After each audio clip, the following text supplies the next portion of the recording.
7:59 a.m. American Airlines Flight 11 departs. Flight 11 takes off from Boston Logan International Airport, bound for Los Angeles. It carries 92 people, 11 crew and 81 passengers. 5 hijackers are on board: Mohammed Atta, Abdulaziz Al-Omari, Wael al-Shehri, Walid al-Shehri, and Satam al-Suqami. No one yet realizes this flight will change world history. 8:14 a.m. United Airlines Flight 175 departs. Another Boeing 767 leaves Boston for Los Angeles, carrying 65 people, including 5 hijackers, led by Marwan al-Shehi. Both flights head west, following almost parallel paths. 8:19 a.m. Trouble begins on Flight 11. Flight attendant Betty Ong contacts American Airlines operations. Her calm but urgent voice reports, "The cockpit's not answering. Someone's been stabbed in business class." The hijackers have already taken control of the cockpit, killing 2 crew members and injuring passengers. 8:20 a.m. American Airlines Flight 77 departs. Another Boeing 757 leaves Dulles Airport, Washington, D.C. for Los Angeles with 64 people aboard, 5 hijackers included. 8:24 a.m. The first hijacker's voice. Air traffic controllers in Boston hear a chilling transmission from Flight 11's frequency. "We have some planes. Just stay quiet, and you'll be okay." It's Mohammed Atta, the lead hijacker. Controllers realize something terrible is happening. 8:37 a.m.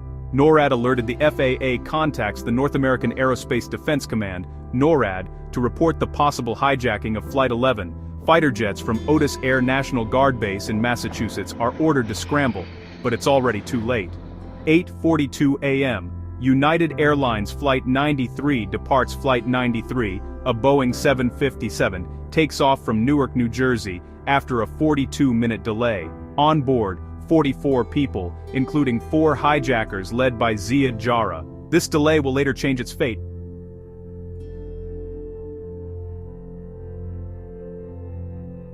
Sreimer Paib, or Benrufbin Sen, preventing it from hitting its intended target. 8:43 a.m.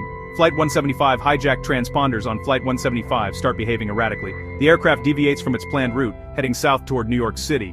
8:46 a.m. First impact. American Airlines Flight 11 slams into the North Tower of the World Trade Center, between floors 93 and 99. The time, 8:46:40 a.m.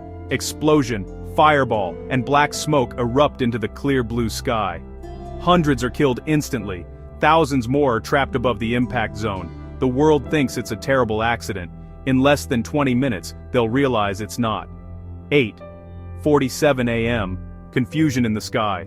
Air traffic controllers see smoke rising from Manhattan on their radar monitors, but don't yet know it's Flight 11. New York fire dispatchers begin receiving dozens of 911 calls. A plane just hit the World Trade Center.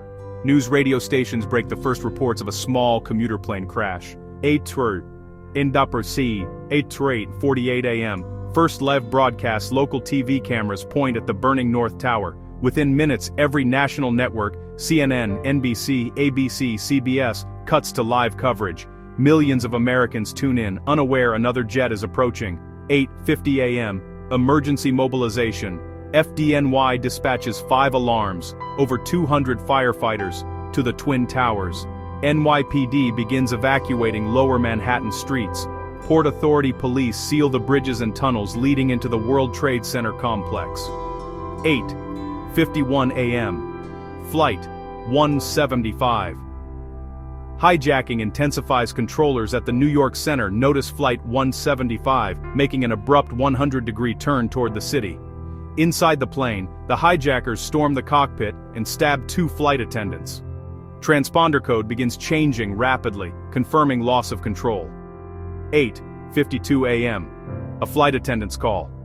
Amy Sweeney aboard Flight 11's sister aircraft, still connected through company lines, relays, "We're flying way too low. Oh my God. We are way too low." Her transmission ends abruptly as the jet nears New York. 8:53 a.m. Fighter jets scramble. 2 F-15 Eagles take off from Otis Air National Guard Base, Cape Cod. They climb to 29,000 feet and head toward New York, but no one knows where to send them. Radar contact with Flight 11 has vanished. 8:55 a.m. Inside the North Tower, The Port Authority instructs occupants of the South Tower to stay put. Building 2 is secure. Please, remain where you are. Thousands obey, thinking it's just an accident. In the North Tower above floor 99, people are trapped by flames and thick black smoke. 8:57 a.m. Evacuations begin. Workers in the South Tower begin leaving anyway, ignoring the announcement. Many credit this decision later with saving their lives. 8:59 a.m. Flight 175 descends united. 175 drops from $31,000 to 20,000 feet in just 2 minutes, heading directly toward Manhattan at 590 mph. Controllers desperately try to contact it. There is no response. 9:00 a.m. The city watches. Thousands in lower Manhattan stop in the streets, looking up at the burning tower. TV anchors speculate it was a navigation error. No one imagines a second aircraft is seconds away. 9:02 a.m. Warning comes, too late. A Port Authority official finally orders evacuation of the South Tower. Over the intercom, "If you are in Building 2, you may wish to begin an orderly evacuation." The message finishes as the second jet appears. 9:03 a.m. Second impact. United Airlines Flight 175 crashes into the South Tower between floors 77 and 85. The explosion sends fireballs through both sides of the building. Live television cameras capture the impact in real time. Within seconds, everyone knows America is under attack. 9:04 a.m. National Realization News Networks broadcast the South Tower impact live, shocking the world. Viewers across the U.S. realize this is no accident. Hundreds of office workers in Manhattan evacuate streets. Emergency services are overwhelmed. 9:05 a.m. President Bush in Florida. President George W. Bush is reading to a second-grade class in Emma E. Booker Elementary School, Sarasota, Florida. His chief of staff, Andrew Card, whispers, "A second plane has hit the World Trade Center. America is under attack." The president maintains composure in front of the children, but his aides begin immediate security protocols. 9:07 a.m. Air traffic controllers. FAA staff in New York and Boston realize at least 4 flights are missing or hijacked. Flight 11, North Tower, hit. Flight 175, South Tower, hit. Flight 77, heading toward Washington, D.C. Flight 93, en route from Newark, NJ, delayed, suspected hijack. FAA orders all flights to divert or land immediately. 9:12 a.m. United, 93. Hijacking confirmed. The transponder on Flight 93 goes off. Hijackers make control of the aircraft evident. FAA alerts NORAD to scramble F-16s from Langley and Andrews Air Force bases. 9:18 a.m. New York City evacuations. Mayor Rudy Giuliani orders full evacuation of lower Manhattan. Subway stations, tunnels, and bridges are sealed. Thousands of civilians begin streaming out of offices, while firefighters and police rush into the towers to help trapped workers. 9:20 a.m. FAA orders nationwide ground stop. FAA instructs all flights in U.S. airspace to land at the nearest airport. Military jets race toward potential threats, but flight paths are unclear. 9:25 a.m. Flight 77 approaches. Washington, D.C., American Airlines. Flight 77, hijacked minutes earlier, is now on a direct path toward the Pentagon, flying at over 500 mph. FAA tries to warn D.C. air defense, but communications are slow. Passengers on Flight 77 begin to realize they are hijacked but cannot intervene yet. 9:32 a.m. New York emergency broadcast. TV anchors advise viewers to evacuate lower Manhattan. Fire department radio transmissions report heavy smoke, structural damage, and trapped victims in both towers. 9:37 a.m. Flight 77 hits the Pentagon. American Airlines. Flight 77 crashes into the western side of the Pentagon, hitting the E-ring. 125 military and civilian personnel inside the Pentagon die instantly.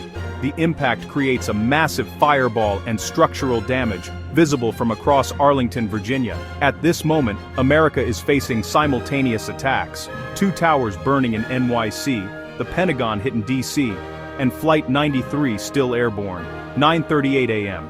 Emergency efforts intensify. Firefighters, police, and Port Authority units continue rushing into the North Tower to help trapped workers. Smoke and debris from the South Tower's recent impact begin drifting toward nearby streets. Thousands of civilians on the streets are told to move further away from the towers. 9:40 a.m. Flight 93. Passenger awareness. Passengers on United Airlines. Flight 93 begin noticing hijackers' abnormal behavior. Calls to loved ones confirm the plane has been hijacked. Passengers, led by Todd Beamer, Tom Burnett, and Mark Bingham, start planning to resist. The famous words "let's roll" are transmitted in one of the calls, signaling the start of their counterattack. 9:42 a.m. South Tower evacuation announcements. Inside the South Tower urge full evacuation. Many people have already left, but thousands remain, especially in upper floors above the impact zone. Elevators are unusable. Occupants must use stairwells. 9:45 a.m. National panic spreads.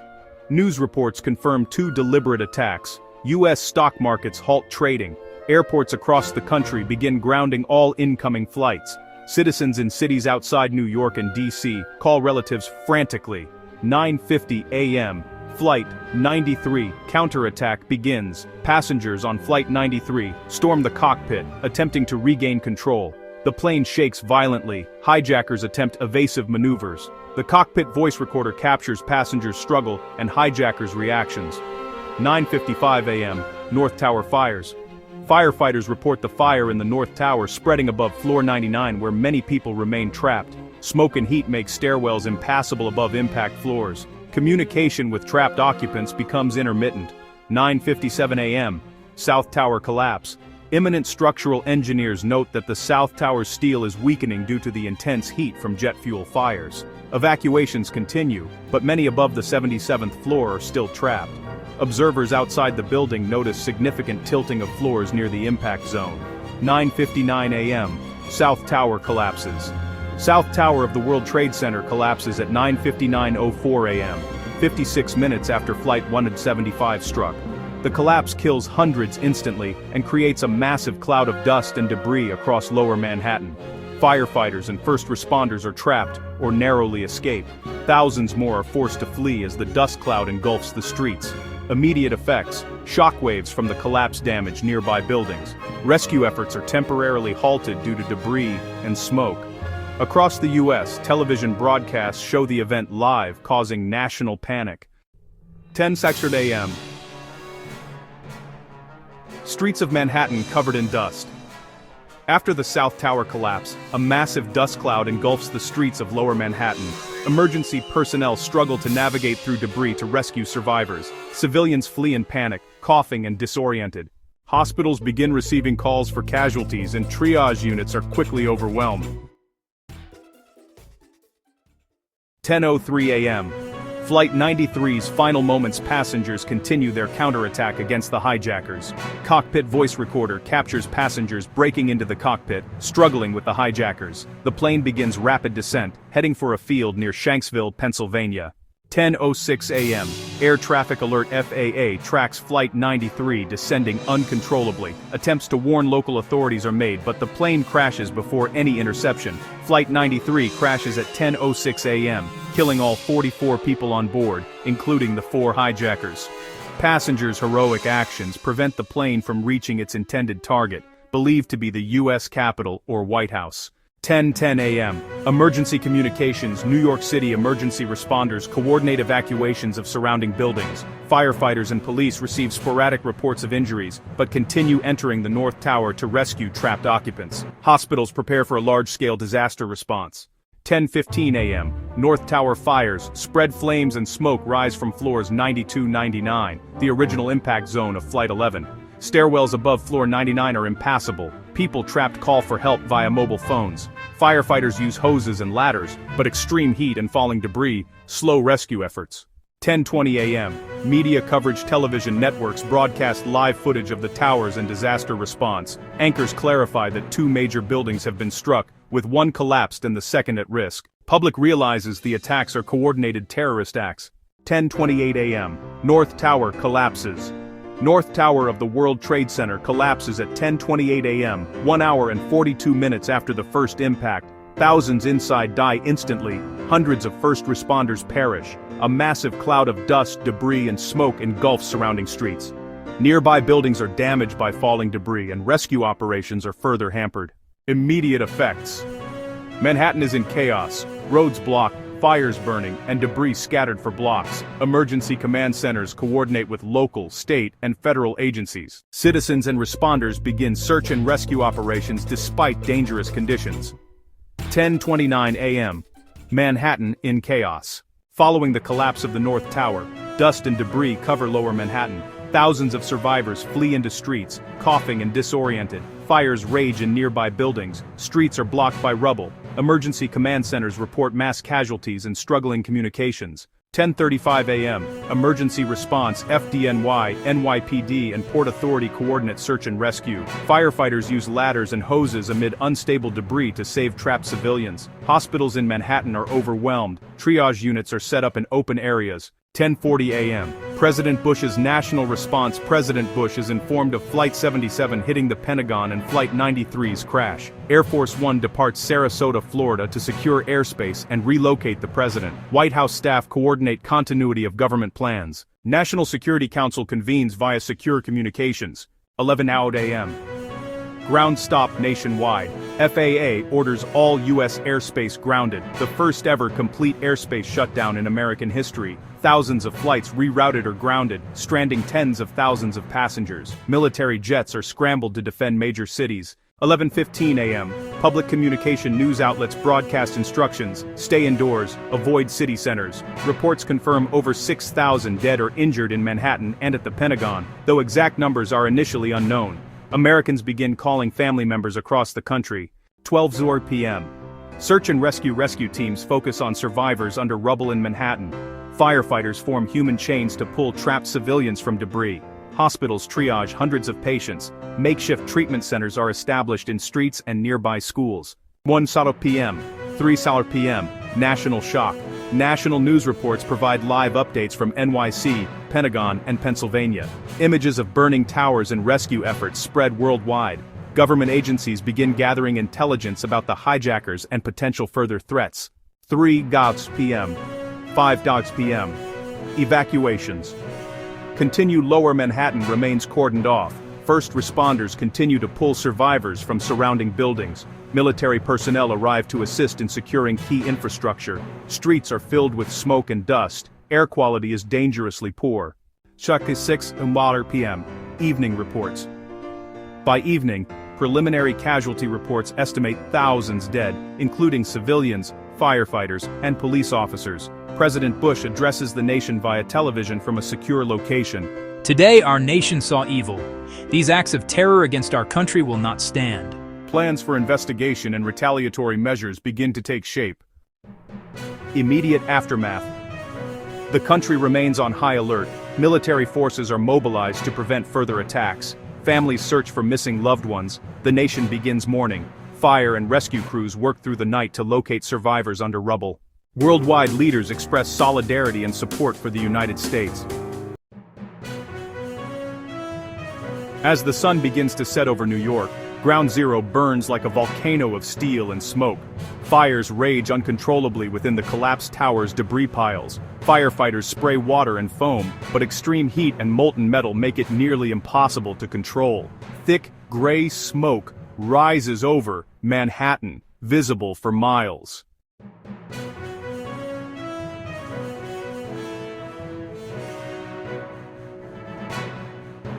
Communication lines remain weak. Rescuers rely on radios and shouting across rubble.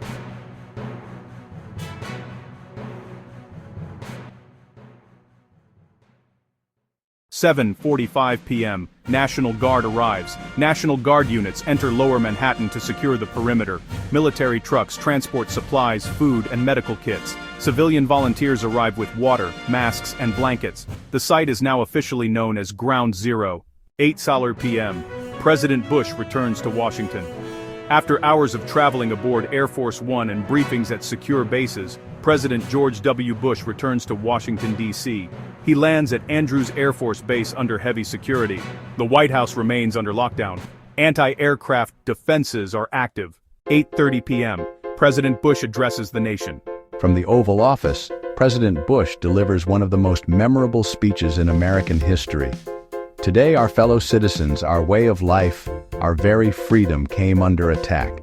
Thousands of lives were suddenly ended by evil, despicable acts of terror. America was targeted because we're the brightest beacon for freedom and opportunity in the world, and no one will keep that light from shining. His words unite the country, offering strength and resolve. Americans across all 50 states watched the speech in silence, many in tears. 9 p.m. Global broadcast. Today, our fellow citizens, our way of life, our very freedom came under attack. Thousands of lives were suddenly ended by evil, despicable acts of terror. America was targeted because we're the brightest beacon for freedom and opportunity in the world, and no one will keep that light from shining. World leaders express solidarity with the United States. Cities around the globe, from London to Paris to Sydney, hold candlelight vigils. The Eiffel Tower, Big Ben, and Christ the Redeemer dim their lights in mourning.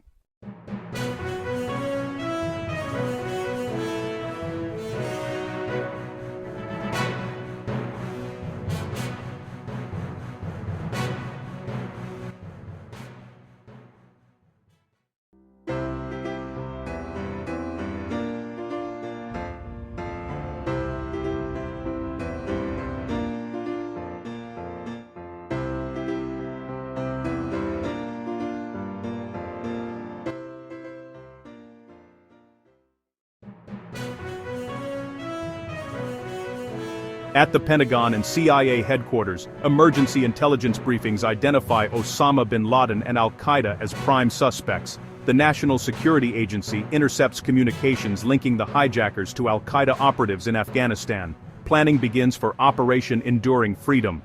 11:59 p.m. A nation in silence. Midnight arrives. New York smolders under a red haze. Firefighters still dig through ruins illuminated by searchlights. Across the United States, families sit together, unable to sleep, replaying the horror in disbelief. America's wounded, but united. The world will never be the same again. September 12, 2001, day of smoke and silence. Morning, Ground Zero. Still burning. The sun rises over a city that doesn't look like itself. Smoke still rises from the wreckage of the Twin Towers. Rescue workers, exhausted, covered in dust, continue searching for survivors. Hope begins to fade. Fewer voices are heard beneath the rubble. The smell of burning steel and jet fuel hangs heavy in the air. Midday, the search expands. Cranes and heavy machinery arrive to remove collapsed debris. Firefighters work in 12-hour shifts. Volunteers bring water and food. Streets near Ground Zero are filled with missing person posters. Every hospital in New York is still on emergency alert. Evening, the investigation begins. FBI agents begin gathering information from flight manifests, security cameras, and passenger lists. Within hours, 19 hijackers are identified, all connected to al-Qaeda, the militant network led by Osama bin Laden. Intercepts reveal links between the hijackers and al-Qaeda training camps in Afghanistan. September 13, 2001. The world stands with America. Morning, a global outpouring. Across Europe, Asia, and Africa, people gather for candlelight vigils. Thousands of people line the streets outside U.S. embassies carrying American flags. Even countries that once opposed U.S. policies express grief and solidarity. Midday, U.S. military alert. The Pentagon remains sealed off. U.S. air defenses remain on high alert, with fighter jets patrolling the skies. Every federal building in Washington, D.C. is under security lockdown. Evening, President Bush visits Ground Zero. President Bush arrives in New York City. I can hear you, the rest of the world hears you, and the people who knock these buildings down will hear all of us soon. USA, USA! That moment becomes one of the most powerful symbols of unity in modern American history. September 14, 2001, National Day of Prayer and Mourning. Flags at half-staff.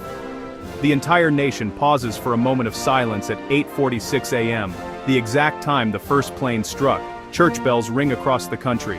Millions attend prayer services, from Washington's National Cathedral to small-town churches.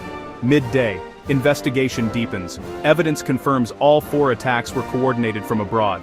The CIA, NSA, and FBI collaborate to trace financial transactions and communication routes linked to al-Qaeda. Osama bin Laden's name is publicly mentioned by Secretary of State Colin Powell and Vice President Dick Cheney as the prime suspect. Evening.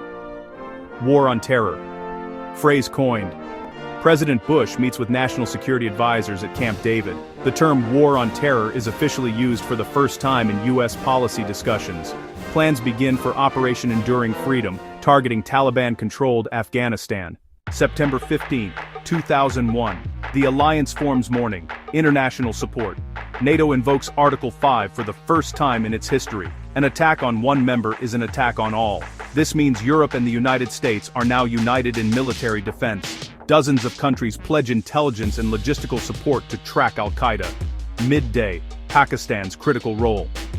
The United States approaches Pakistan for assistance due to its proximity to Afghanistan. President Pervez Musharraf agrees to cooperate with the U.S. in hunting down al-Qaeda operatives. CIA and ISI, Pakistan's intelligence agency, begin joint operations planning. Evening. Bin Laden becomes target. Number 1 intelligence confirms Osama bin Laden orchestrated the attacks from his base in Tora Bora, Afghanistan. President Bush authorizes the CIA and military to prepare covert operations to capture or kill bin Laden. American public opinion rallies behind the government. The nation is ready for justice. End of the week. A changed world. By September 15th, Ground Zero is a graveyard and a monument of heroism. Over 3,000 people are confirmed dead, including firefighters, police, and civilians from 90 nations. Across the globe, airports tighten security. Governments rewrite anti-terror laws. And intelligence sharing begins at unprecedented levels. The world has entered a new era, the age of global counterterrorism. September 16, 2001, America demands justice morning, the mood of the nation.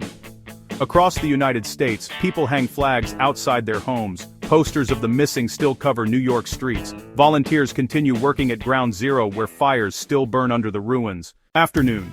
Bush's message to the world. President George W. Bush declares that the United States is at war with terrorism.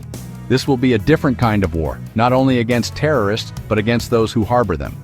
The Taliban government of Afghanistan, which shelters Osama bin Laden, is given an ultimatum: hand over bin Laden or face military consequences. September 17.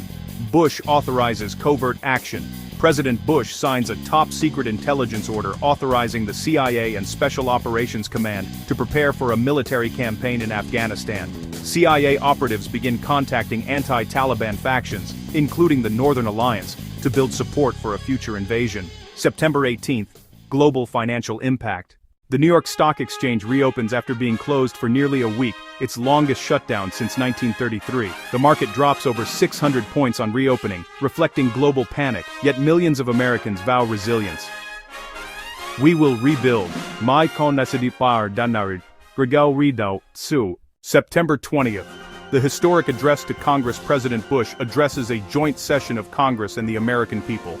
Every nation and every region now has a decision to make. Either you are with us or you are with the terrorists. The world listens. Over 80 million Americans watch live. Congress approves a resolution granting the president authority to use all necessary force against those responsible for 9/11. September 20-25, international support expands. Britain, Canada, Germany, and Australia pledge military assistance. The United Nations passes Resolution 1368, recognizing the right of the United States to self-defense. Pakistan allows U.S. access to airspace, intelligence, and logistics routes for the upcoming campaign. September 26, mobilization begins. U.S. Special Forces and CIA paramilitary units begin deploying to Central Asia. B-52 bombers and aircraft carriers move into position in the Arabian Sea. American bases in Uzbekistan, Bahrain, and Qatar prepare for combat missions.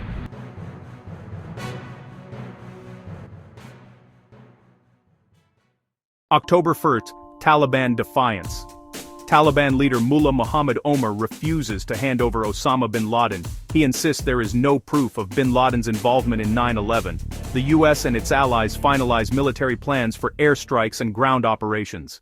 Pakistan evacuates its diplomats from Kabul, anticipating US attacks. Leaflets are dropped over Afghanistan warning civilians to stay away from military and Taliban sites. The world braces for a new war, one unlike any before.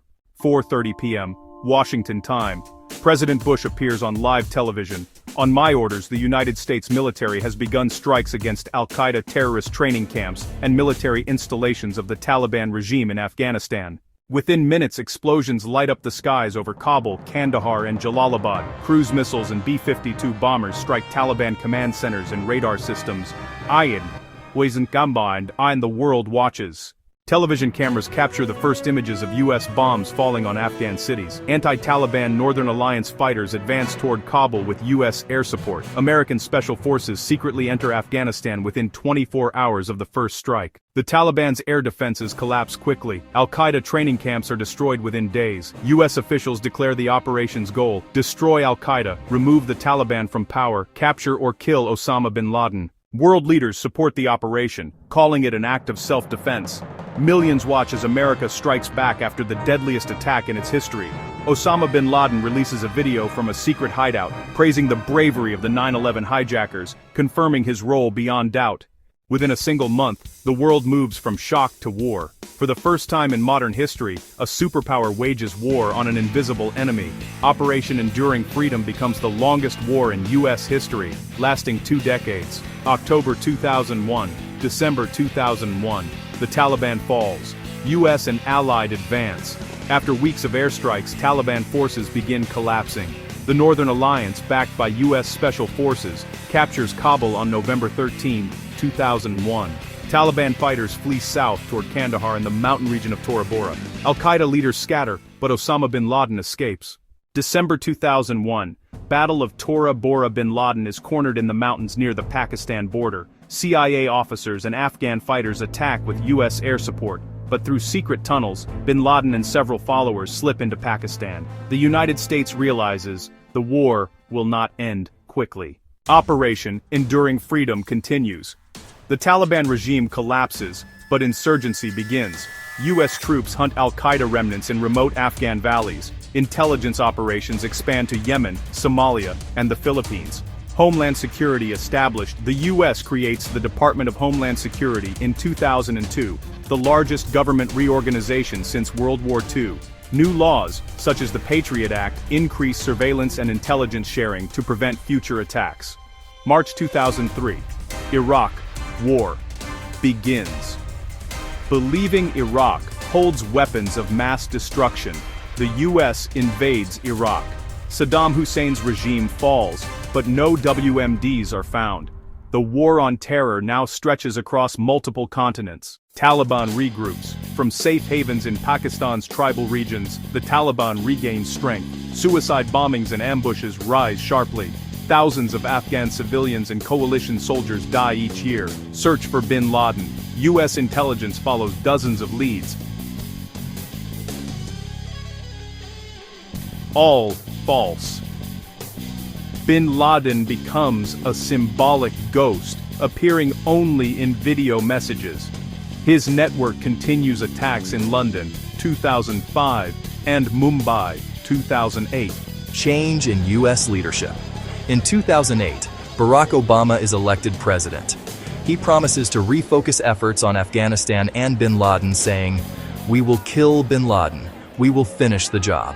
A mysterious compound CIA tracks a courier known to work for bin Laden, Abu Ahmed al-Kuwaiti. Surveillance leads to a walled compound in Abbottabad, Pakistan, built in 2005. It has no phone lines, no internet, and high walls, suspiciously secretive. After months of observation, the CIA concludes, there's a high probability Osama bin Laden is inside.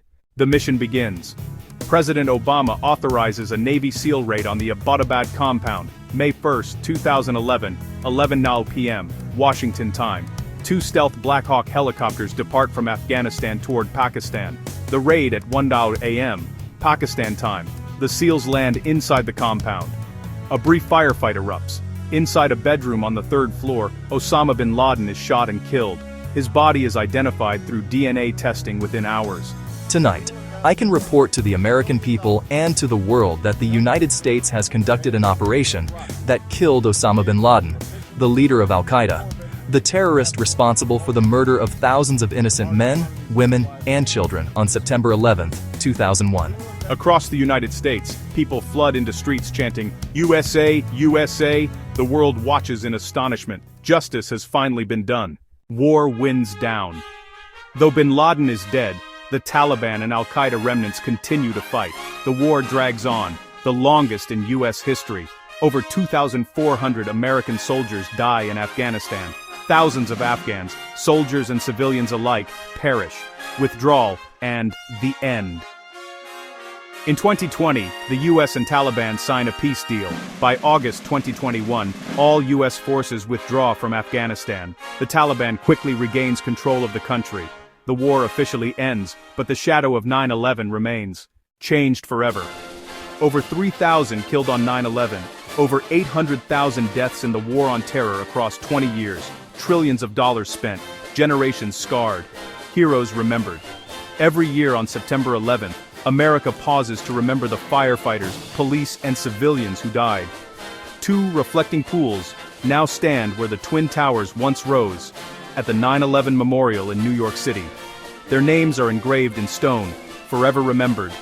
A world transformed airport security, surveillance, global alliances, and politics. And just all changed by that single morning. 9/11 remains not just a tragedy, but a warning. Freedom is never free, and peace must always be defended.